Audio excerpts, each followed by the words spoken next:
Agradecemos la intervención del doctor Fernando Sánchez, presidente del Consejo Superior de la Universidad Central. Y ahora invitamos al doctor Norman Julio Muñoz Muñoz, viceministro de la Protección Social, encargado de las funciones del ministro de Salud y Protección Social.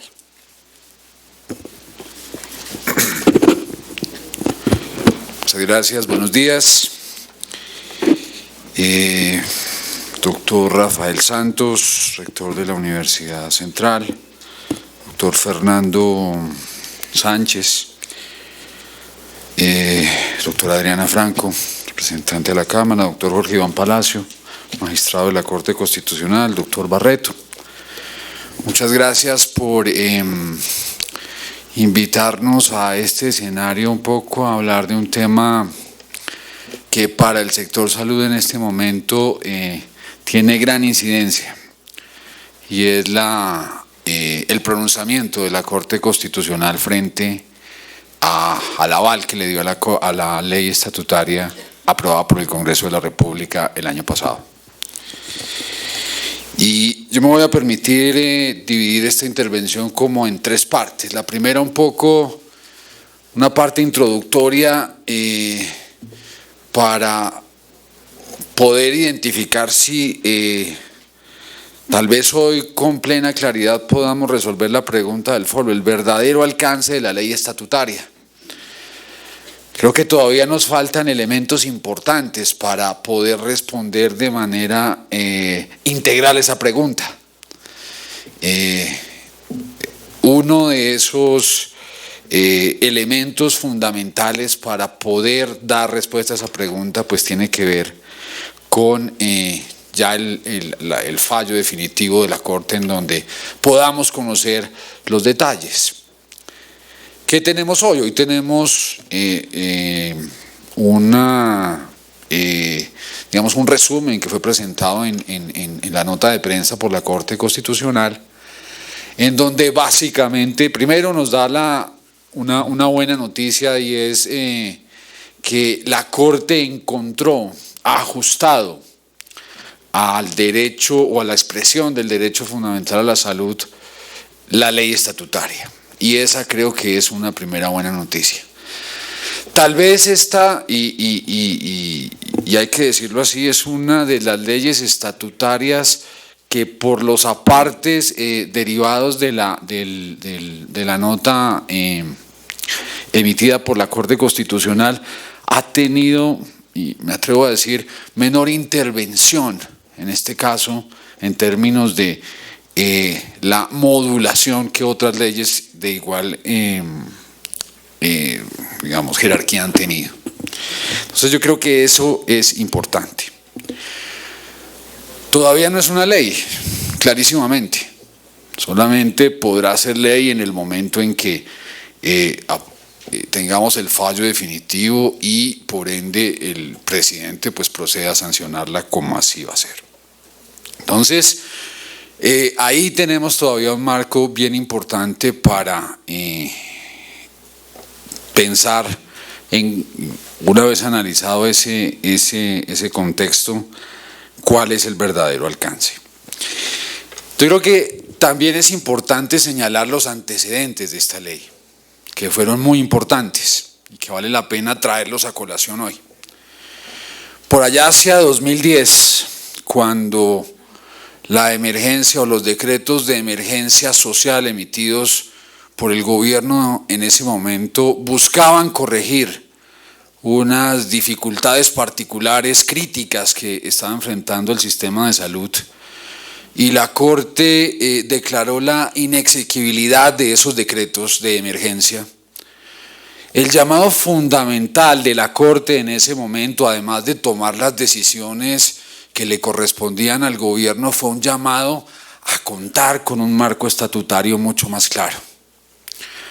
Y ese tal vez es un hito bien importante, y tal vez el punto de arranque del inicio de esta tarea, de buscar la manera en que el derecho a la salud, el derecho fundamental a la salud, pudiera quedar contenido en una ley de carácter estatutario que lo regulara de una manera ordenada. Posteriormente, después de muchos debates, de muchas iniciativas que fueron presentadas por diferentes sectores, todas ellas válidas y legítimas, obviamente, el presidente de la República, con la Gran Junta Médica, yo diría que en una decisión histórica, toman la decisión de conjuntamente radicar el proyecto de ley estatutaria al Congreso. El presidente ha llevado 2 leyes al Congreso de la República, radicadas personalmente por él: la ley de víctimas y la ley estatutaria de salud. Eso para connotar, digamos, la importancia de esta ley para el gobierno. Y lo más importante es que la Gran Junta Médica, en este caso, fue un actor fundamental en el desarrollo, en la estructuración y en los ajustes que posteriormente se le hicieron al proyecto de ley. Y yo creo que el resultado final del consenso entre los diferentes actores es un valor agregado adicional muy importante para esta ley estatutaria. Yo creo que ese es otro elemento importante que debemos considerar. Hecha esta introducción y examinado, digamos, este contexto, creo que es bueno de alguna manera identificar qué estamos viendo como el avance o hacia dónde, o qué sigue, digámoslo así, después de que la ley estatutaria se convierta ya en ley de la República. Lo primero que hay que decir acá, y hay que precisar, es qué es la ley estatutaria. La ley estatutaria es una ley que fija las reglas generales del derecho, los criterios básicos con los que se reconocerá ese derecho en el país. No podemos confundir la ley estatutaria con o pretender que en la ley estatutaria esté enmarcado el modelo o la forma como se operativiza ese derecho. Y ese es un primer punto importante. Por eso, como ustedes ven, en el desarrollo de la ley estatutaria no hay ninguna referencia específica siquiera a el tipo o el modelo o el régimen subsidiado, contributivo, etcétera, sobre el cual se desarrolla el derecho a la salud. Eso quiere decir que este es un marco estatutario que permite de una manera amplia incorporar los ajustes que el país decida en materia de modelo. ¿Qué creemos nosotros? Nosotros creemos, y lo hemos dicho, en la importancia de mantener el aseguramiento como un principio básico del modelo de salud. Y fundamentalmente no el aseguramiento por el aseguramiento, sino el aseguramiento por sus bondades y por sus ventajas, que creo que en diferentes escenarios el mismo ministro y el equipo del ministerio ha planteado: la protección financiera, la cobertura, la equidad, que son elementos claves que no podemos perder porque son ganancias muy importantes para el país. En ese sentido, creemos que la ley estatutaria es compatible con el modelo de aseguramiento. Obviamente, va a tener unas implicaciones importantes. Por ejemplo, y solamente voy a mencionar algunas. El mecanismo avalado por la Corte Constitucional de exclusiones, que es un elemento fundamental. Parte fundamental del desarrollo de la ley estatutaria será contar con este mecanismo legítimo, con este mecanismo que permita identificar y fijar las reglas que ya están definidas allí, pero fijar el mecanismo y la forma como esos criterios de exclusión van a ser abordados o desarrollados posteriormente. Creo que ese es un elemento fundamental. Y sobre todo es fundamental en el entendido de que, como todos los sistemas del mundo, no solamente el colombiano, sino como todos los sistemas del mundo, todos los sistemas tienen unos límites, porque no pueden ser infinitos, pero no quiere decir ello que por esa circunstancia no garanticen el efectivo acceso al derecho a la salud y al derecho al servicio de los colombianos.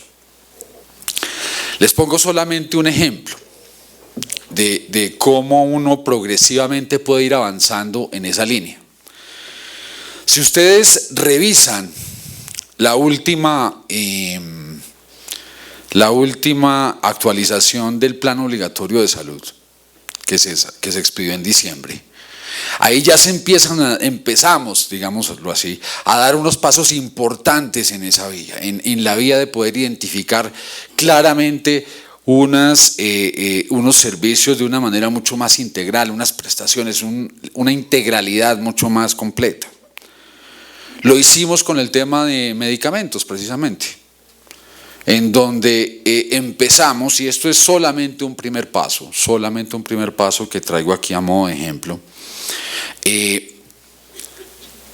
la eliminación de todas las concentraciones en la definición de los medicamentos que están incluidos en el plan de beneficios. Creo que esa es una ruta importante que ya nos empieza a demarcar hacia dónde vamos a ir avanzando. En términos de la definición y los alcances del derecho. Ahora bien,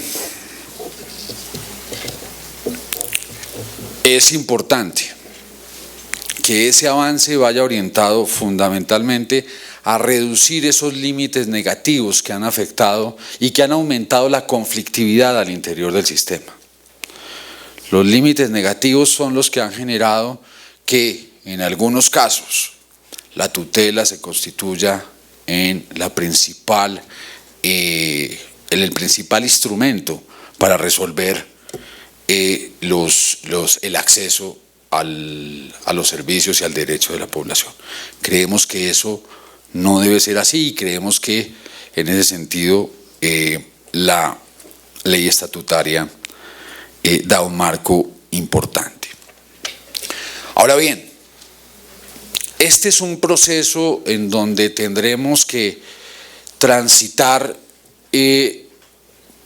por el periodo de 2 años que expresó que está y que avaló, digámoslo así, la Corte Constitucional, para poder ir haciendo las transformaciones necesarias que permitan ir involucrando estos elementos, el mecanismo legítimo de exclusiones, que permitan identificar la forma en que aplicamos el principio de progresividad para ir eliminando esos límites negativos que pueden ir generando dificultades en el acceso a los servicios y que nos permitan ir haciendo los arreglos financieros necesarios para que esto sea compatible.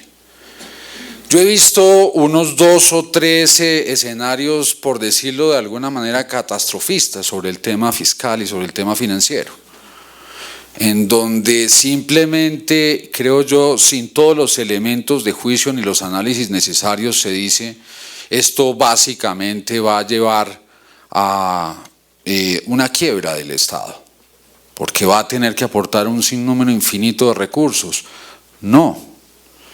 La tarea que se deviene en estos 2 años, que es una tarea muy intensa y que hemos empezado a hacer y que la empieza a hacer el Ministerio, con una institución muy importante para la definición de este contexto, que es el Instituto de Evaluación de Tecnologías, es poder evaluar de una manera racional, cuantificada, cuál es el efecto. Con el Ministerio de Hacienda ya hemos venido teniendo avances importantes, pero esas cifras, digamos, un poco complejas de 2, 3, 4 puntos del PIB, pues sí realmente no resultan ni lógicas y no tienen, déjenme decirlo con todo respeto, toda la documentación y todo el análisis necesario para generar ese resultado. Hay que empezar a hacer ese análisis. Tenemos algunas estimaciones iniciales que yo creo que son mucho menores a lo que estas estimaciones están señalando. Otro tema que yo creo que es importante destacar de la ley estatutaria tiene que ver con un tema que fue de especial debate, el de los determinantes sociales. Y ahí tal vez había una tensión muy compleja al interior del sistema. Yo creo que el gran avance de la ley estatutaria es señalar clarísimamente que los determinantes sociales tienen que hacer parte de la política pública del Estado, pero que ellos no pueden ser únicamente endilgados o responsabilizados al sector salud. Y creo que ahí tenemos una ganancia importante en temas que hoy estamos viviendo, en temas que hoy de alguna manera están afectando el equilibrio en algunos casos, no solamente financieros, sino en algunos casos también generando abusos innecesarios al interior del sistema.